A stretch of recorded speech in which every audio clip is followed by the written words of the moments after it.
What?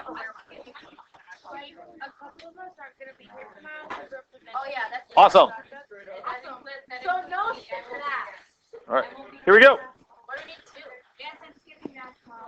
Cool. Okay, so you were supposed to do this problem right here. You have f of x equal to e to the negative x. Okay, let's see if you got it right. Should set up the chain rule. So you should start with sine of u and e to the negative x. Notice e to the negative x requires a chain rule as well, so you have negative e to the negative x and cosine of u. So negative e to the negative x, cosine of e to the negative x, it is letter D. Wait, what? No, it's not. Oh, negative e. Oh, sorry, right there. There you go. Yep. Okay. I misread it. Okay. All right. So number 2, or this one right here. Let f be differentiable function. F of 2 is equal to 3. F prime of 2 is negative 5. Let g be the function defined by x times f of x, which the following is the equation for line tangent. What do you need to come up with the equation for line tangent? Slope and a point on the line. So my point starts with 2. What's the y value?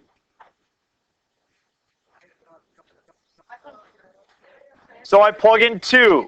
What is f of 2? 3 times 2 is 6. That's the point. Now I got to come up with slope. That means the derivative. How do you take the derivative of x times f of x? Product rule. Derivative of x is 1 times f of x plus x times f prime of x. That's your derivative. You should recognize you need to use the product rule. So what is f of 2? It is 3, as you said, plus 2 times what is f prime? F prime is negative 5. So you can tell out of that you get negative 7. So we have negative 7. We got this guy right here. So Abby asked me once upon a time, she's like, I don't understand what makes the AP test that difficult. You can see that all they did was just ask the equation for a line. That's all they asked, and they just asked the product rule. So when you look at it, you're like, well, that's simple. Well, when you see it in context of this, it's like, well, wait a minute, that's kind of confusing, right? So it's testing your ability to comprehend, the mathematics as well, be able to read and understand what the heck are they asking you for. What is the instantaneous rate of change at x equals 2? Instantaneous rate of change means the derivative. It's just asking you to find the derivative, that's it. So do you know that the derivative is instantaneous rate of change? That's part of what they're asking. If you don't, then you don't. The derivative is 2x on top times x minus 1 on the bottom, minus the bottom, the derivative of the bottom, which is 1 times x squared minus 2 on top. Over x minus 1 quantity squared. Notice it's asking at 2. Please plug in 2. You get 4 times 1 minus 2 all over. Plug in 2 and you get 1. So I've got, what, 2? There we go.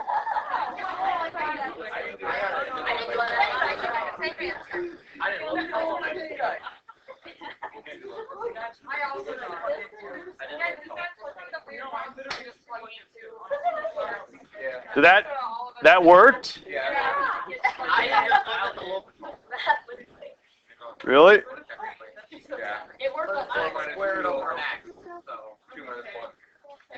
Yeah, that was, you were just fortunate that it worked out. It shouldn't, yeah, you're totally lucky, yeah. It shouldn't work like that. Did I make a mistake? I think my work is accurate, right? Yeah. Yeah, you're lucky. Okay, we flip it over. Slope, so you got to find y prime. Derivative of 3y squared is 6y. Y prime minus 4x is equal to 0. Minus, and now I need the product rule for that guy. You guys all know the product rule will produce 2y plus 2xy prime. So that's my derivative, and it's asking at 3, 2. So I plug in 3 for x and 2 for y. Yeah, when you have x and y, you got to use implicit differentiation. So I plug in 2 for y, and I get 12y prime minus, and I plug in 3 for x, I get 12, is equal to, I plug in for y, I plug in 2, so I get negative 4, and then I get, for x, I get minus 6y prime. So you're trying to solve for y prime, so I get 18y prime is equal to, add the 12 over, I get 8. Y prime is equal to 8 over 18, otherwise known as 4/9.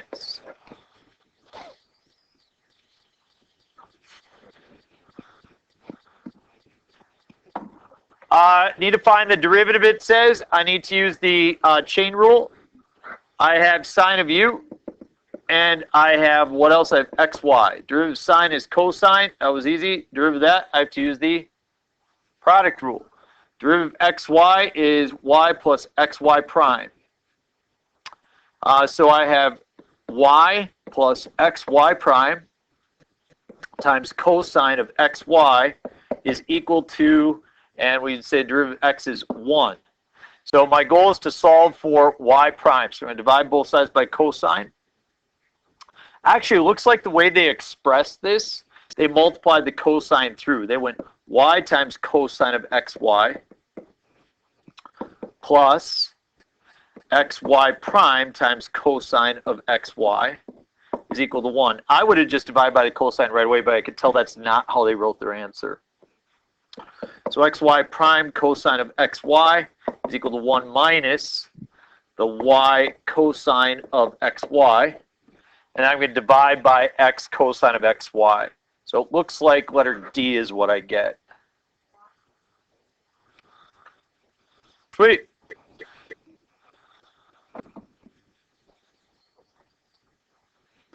If I divide off the x cosine of xy, got that. Yeah. The derivative of x is 1, so. Yep.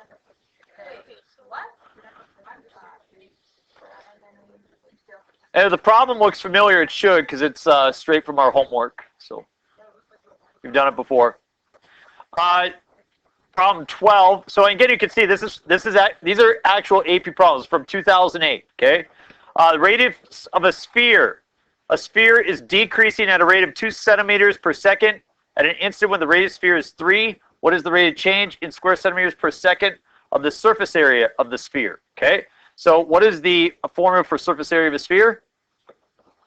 4 pi r squared is equal to surface area. I take the derivative, I get surface area prime is equal to 8 pi r prime. So we use implicit differentiation. At what rate is the surface area changing? We don't know. We're trying to figure that out, right? But we do know 8 pi times, what is the current radius? 2 or 3? Okay, 3. And what is the rate at which the radius is decreasing? 2. So they use a negative number because it's decreasing. So I have 8 times 3 is 24 times 2 is 48, and make it negative 48 pi. That's probably the most basic type of related rates problems that you're going to get. Flip it over. Person whose height is 6 feet is walking away from the base streetlight upon a path. Height of the streetlight is 15 seconds. Does this problem look familiar? That's because we've done it. Okay, at what rate is the person's shadow lengthening? So what we have here is this. And so we're going to call this a distance, and we're going to call this a shadow. So I can say that 6 divided by a shadow is equal to 15 divided by the distance plus the length of his shadow. So I'm going to multiply. I get 6d plus 6s is equal to 15s. Or 6d is equal to 9s. Divide and you get d is equal to 3/2 s. Okay, so I'm going to take the derivative, and I get the rate at which the distance is changing is equal to 3/2 times the rate at which the shadow is changing. At what rate is his distance from the light pole changing? 4 feet per second.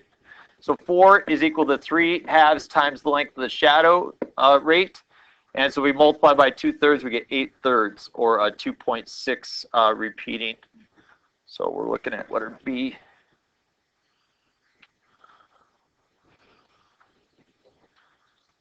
We didn't talk about the mean value theorem, did we? So let's skip that mean value theorem, and we'll go to we'll go back to it. Let's go to this one right here because this is what you should know. The graph of f prime is the derivative of f. It's shown there. What intervals is f increasing? That's wherever it's above the x-axis. So I'm going -2 to 1, union 1 to 3. And they just went straight -2 to 3. I would disagree with that statement. I would say it's not increasing at 1. The slope is 0, but I don't know why the AP does that. Somebody could probably argue with me, but I haven't met a math teacher that disagrees with what I'm saying, so I don't know. So the first derivative of the function is defined by this: x cubed minus x from 0 to 2 on what intervals is f increasing. I have to take out my calculator in order to do that one. So I took it out and I typed in clear and clear. I got y equals is sine of x cubed minus x. So x to the third minus x. And mode, I'm going to make sure I'm working in radians. And I go to my graph. And I'm looking on the interval from 0 to 2. Now, note what they do to you. They say, well, it's sine. So what's the maximum value of sine? 1. So you can just take your window and make sure that your y value is like, say, -1.5 and +1.5. And you're going to see everything then. And then your x values will go from, say, -1 to +3. And without a doubt, you're going to see everything that you now need to see for that graph. So notice that they're asking, do you have any understanding of the general idea of that function? And so we're going to 2 on what intervals is f increasing? Well, wherever it's above the x-axis.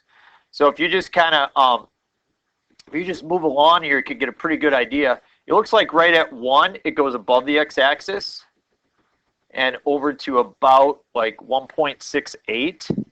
So I like that, from 1 to 1.68. Yep. If you did the second calculate 0 option, you can find it for sure. If I move over, it looks like it starts to go back at 2. So that's where we're at. Okay, be ready to use your calculator. Flip it over. We got number 18. The graph of the derivative of the function is shown above. So this is f prime. Horizontal tangents at x equals -1, x equals 1, and x equals 3. So that just means that you have slopes of 0. So where does f have a relative maximum? Some people would select 3 or -1. Those are incorrect. Maximum happens where f prime changes from positive to negative. When does this graph change from positive to negative? At one spot, and that would be at 4. Please get that right on the test. That's a thank you, AP. You gave me a problem that I could do, and we had on your test. I get that you're getting it wrong now. Don't get it wrong in the future. Function, first derivative is this. What is the x-coordinate of the inflection point of the graph? I have no idea. I don't know how to do this problem without my calculator. And this is the last one I gave you, right? So we type in the square root of x, and we divide by 1 plus x raised to the third power. And I'm going to check out the graph. And not liking the way mine looks right now. Okay, so I'm going to change the window. I'm going to zoom as a decimal, see if I see a little bit more.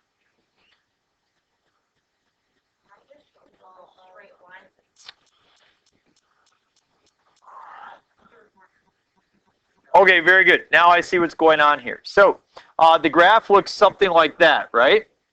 Let's just get the idea here, okay? So notice it's asking about the inflection point. When does an inflection point occur? When f double prime switches sign, right? So this is f prime. So that means this is f double prime, right? So f double prime switches sign right there. So it looks like what they want me to do in this scenario is find this spot right there, which is second calculate a maximum, number 4.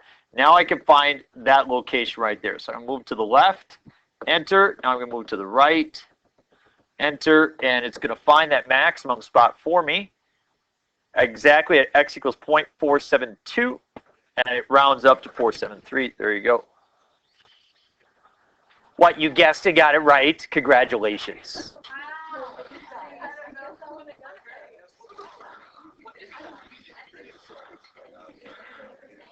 Okay, here we go.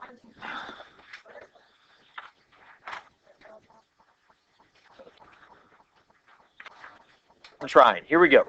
All right, so we're on problem 13, right? Okay, so it says find the derivative of the following. So g prime of x. Anybody?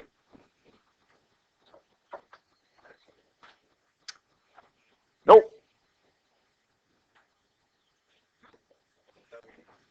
X to the fifth, right? So remember that if you have the integral of something, okay, of say sine of x dx, and you're going to take the derivative of that, what goes away? The integral and the dx, right? Like they are what we call inverse operations. So if you take the derivative of that, then you're just left with x to the fifth. So g prime here, any thoughts? 3 roots of x, except it's negative because you switch the bounds, right? When you switch the bounds, you have to put the negative on there. I can understand that. Okay, if you have to flip it from x to 4 to 4 to x, okay, then it switches to negative. Because you want the x at top. All right, let's get to what we know how to do, which is integrals. Please get your integrals right on the test. Somebody tell me how are you going to start finding that integral right there? Good, 2x to what? Negative 5/3. Good, Carter. Minus? Good, so I need to find that antiderivative. So I get 2x to the negative 2/3 divided by negative 2/3, right? Or multiplied by negative 3/2. Okay, and then what's the antiderivative of negative x to the negative 2?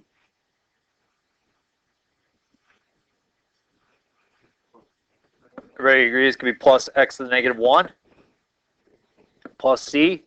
So notice how the 2's cancel. So my end result is going to be negative 3 over x to the 2/3 plus 1 over x plus c.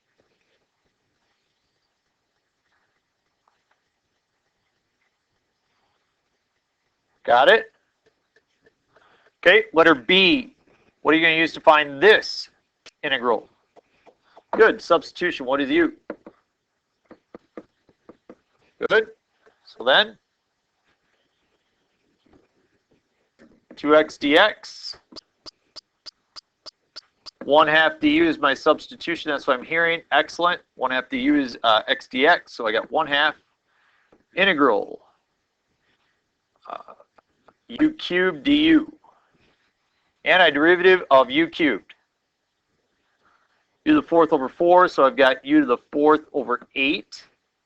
Otherwise known as x squared plus 1 to the 4th power over 8 plus a constant.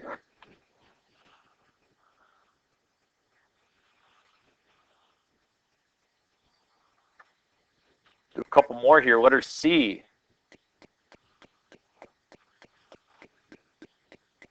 U is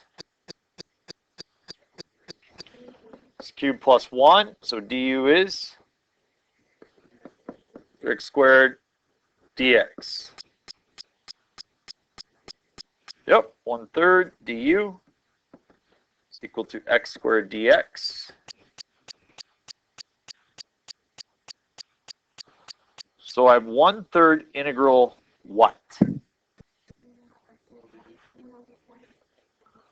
1 over u to the 1/3 or u to the negative 1/3 du. Great. 1/3, what's the antiderivative of u to the negative 1/3? U to 2/3 divided by 2/3 or multiplied by 3/2. So notice how the 3 and the 1/3 are going to go away, and you end up with x cubed plus 1 to the 2/3 power divided by 2 plus a constant.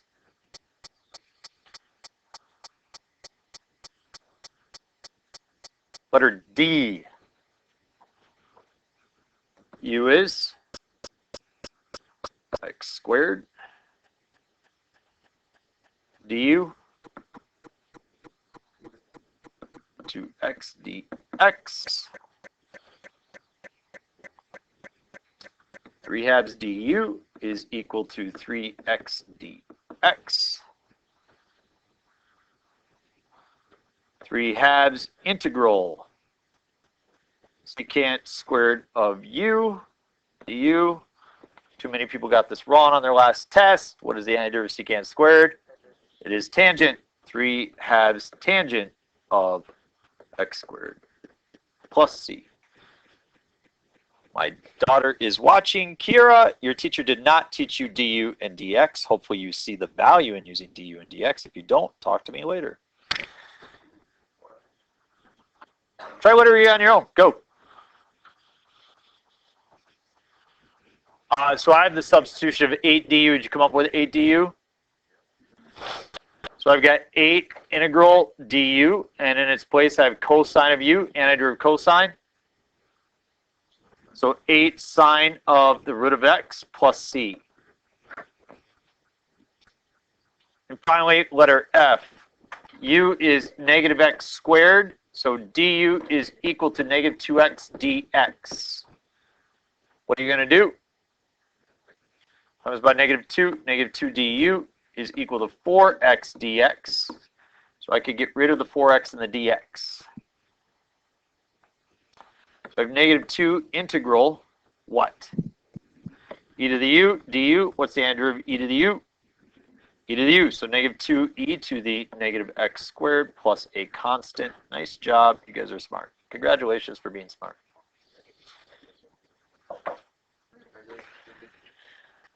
Well, thank you. To do anything else. Here we go.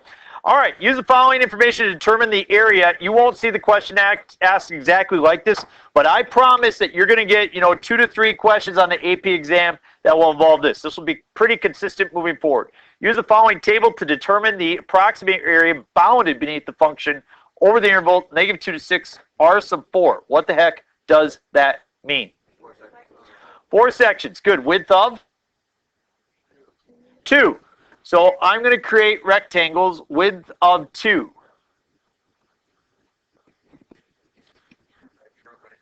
So what is the width of your first rectangle? Width 2 times what's the height of my first rectangle if I'm evaluating on the right hand side? It is 1 plus 2 times 7. The reason, folks, why I'm doing the width each time is they won't always have a consistent width. See what I'm saying? So I know I told you guys take 2 and just multiply each, all the way through, but they're not going to give you consistent width all the time. So I just I'm trying to prepare you for what you're going to see. Plus, and then we have 2 times 8, and then plus 2 times 6. So good. I get 2 plus 14 plus 16 plus 12, which is 30, 42. I get 44 out of that guy. Y'all good with that? Great. So notice on this one, it's left hand 2. Left hand 2. So what's the width? 4. You're going to take that entire region of 8 units and divide it up into 2 sections. So the width of each one is 4, and 4 times what's the height on the left-hand side? 5 plus 4 times 7. So I have 20 plus 28 is 48. See if you could do the midpoint of 4 on your own. Go.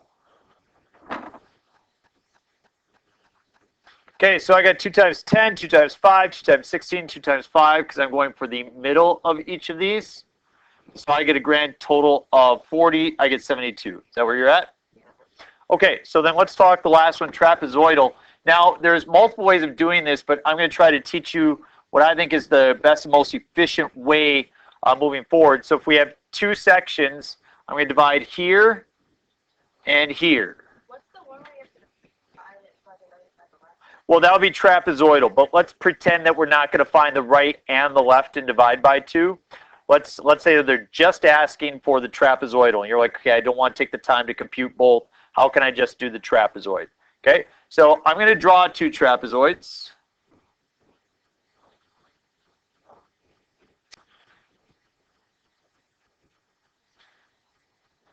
Okay, and what we do is we call this length the base. What is the base length? 4. And then the ends are the heights. So see how we have 7 and 5? So then this one will also be a base of 4. And what are the heights going to be? 7 and 6. So I just draw my picture of a trapezoid. Now, if one of them was negative, then just it won't make sense to you to see a negative number up there, will it? But just put the negative number up there. It's fine. And then do you remember how we determine the area of a trapezoid? Half the height times the sum of the bases.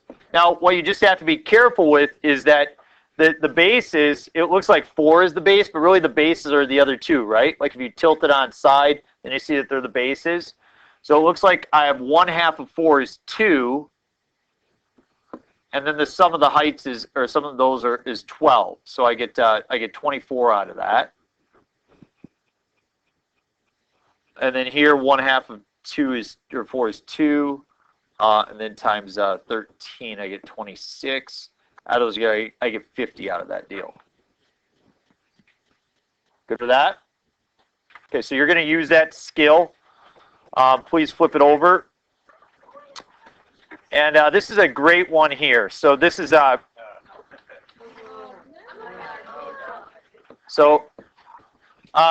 mistake here should be S of 0 is equal to -4. Our goal is to be able to polish this off and do a great job by the time we're done with class today, so we can finish up tomorrow with this review piece and then carry on Monday. Particle moves along a horizontal line according to a function of velocity. So we're given the velocity function, where v is the velocity of particle measured in meters per second. T is measured in seconds over the interval 0 to 10. Let S of 0 equal to -4. What does it mean that S of 0 is -4? Yep, good. My starting point is your calculator.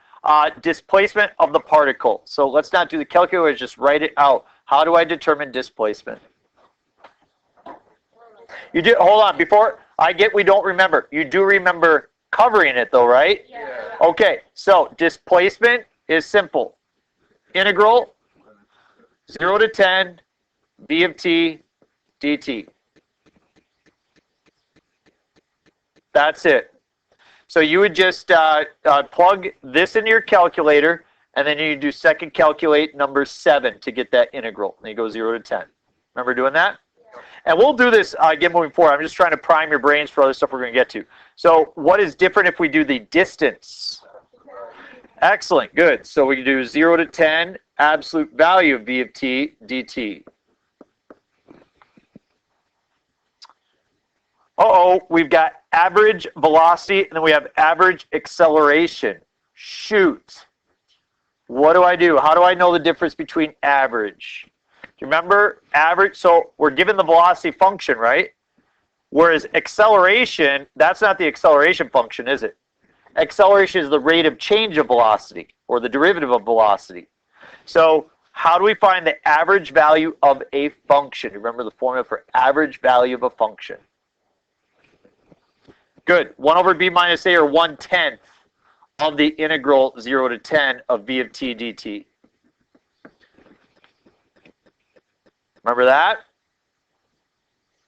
Okay. Now, average acceleration. Okay, let's first focus on actual acceleration. You said the acceleration is the what of velocity? It's the derivative. So it says what's the acceleration at 2 and at 6? So all we need to do is do v prime of 2 and v prime of 6. Do you have an operation for derivative on your calculator?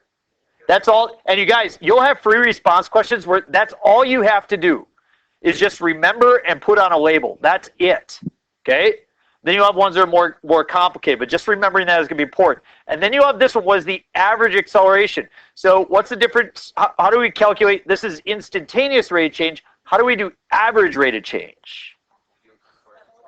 Yeah, slope. Exactly. You guys are getting it. So we're going over the whole interval. So we got v of 10 minus v of 0 all over 10 minus 0. Good, and that's going to give you your computation there.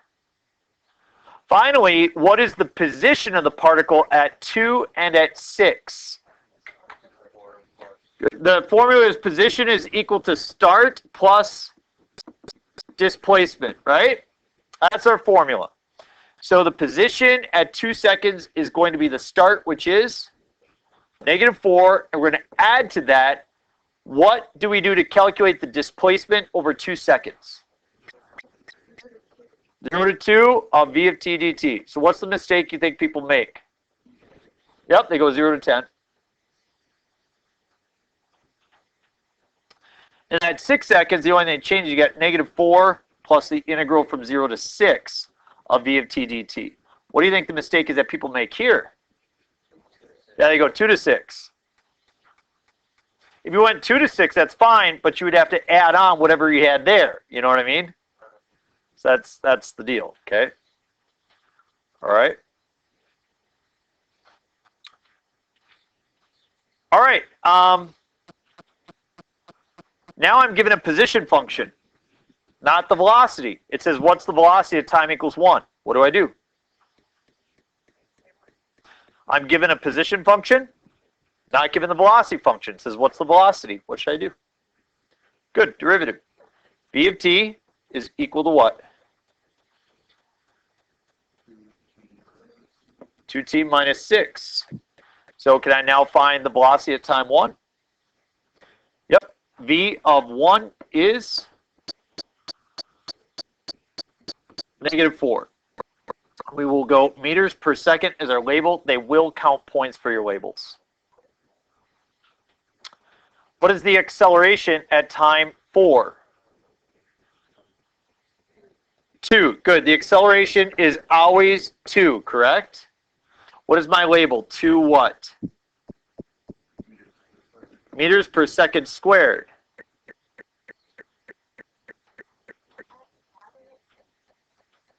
So the acceleration is the derivative of velocity. And the derivative of 2t minus 6 is 2. We're all on the same page? When is the velocity positive? How do I determine when the velocity is positive? When it's what? Up. So I'm going to look at the velocity function and find out where it's above the x-axis. So let's create a velocity function. What's the shape of that graph? It is a line, crosses the y-axis at -6, crosses the x-axis at 3. So somebody tell me, when is the velocity positive? 3 to infinity. Look at my acceleration function. It says, when is the acceleration positive? Always.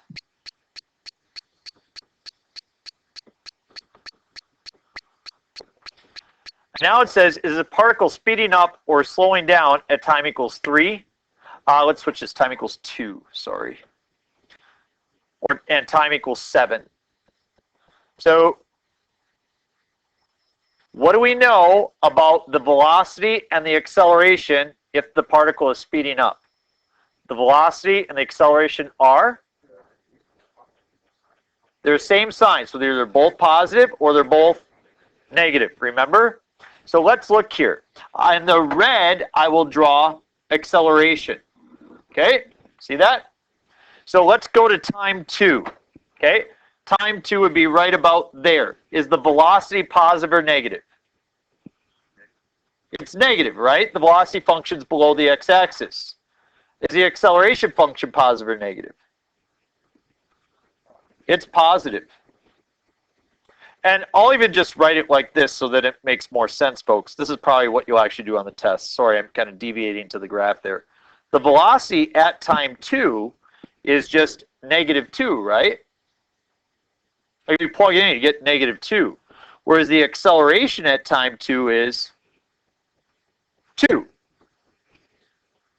And then the velocity at time 7, what's the velocity at time 7? Be 8, right? Yeah, it's positive. And then the acceleration at time 7 is 2. So we can, just by plugging in those values, we can answer this question very, very plainly. Speeding up or slowing down? Slowing down.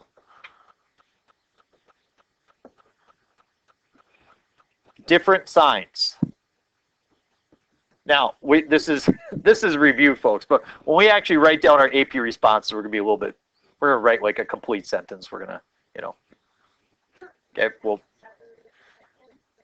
they're not as big a fans of shorthand, but, they want to try to give you points, but they are teachers, and so, and that's what happens after you submit your exams. Then in July, there's a bunch of teachers that go out to Utah, and they sit down, and they grade thousands of AP exams, and get paid for it. They actually have like a check group, so like 3 people grade the same exam, and they make sure that they all come out with the same amount of points for each one. And if you're off, then they kind of kick you out of the group. So, all right, speeding up or slowing down? Speeding up. Same sign. And that's the type of work that they want to see, that you calculate the velocity and the acceleration at both spots. So we're not going to move on, but let's just show you what we have then after this. We have a related rates type problem, okay, a related rates type problem. And after that, area, volume. You recall area and volume, right? So we'll set those up. That's kind of some things that we've covered. And then we will do the mean value theorem. And you can see that these are the topics I said, you know what, this is the crash course of what we need to cover. And that's really, those are all the things that we've covered. So you've done a pretty good job. We'll finish off tomorrow.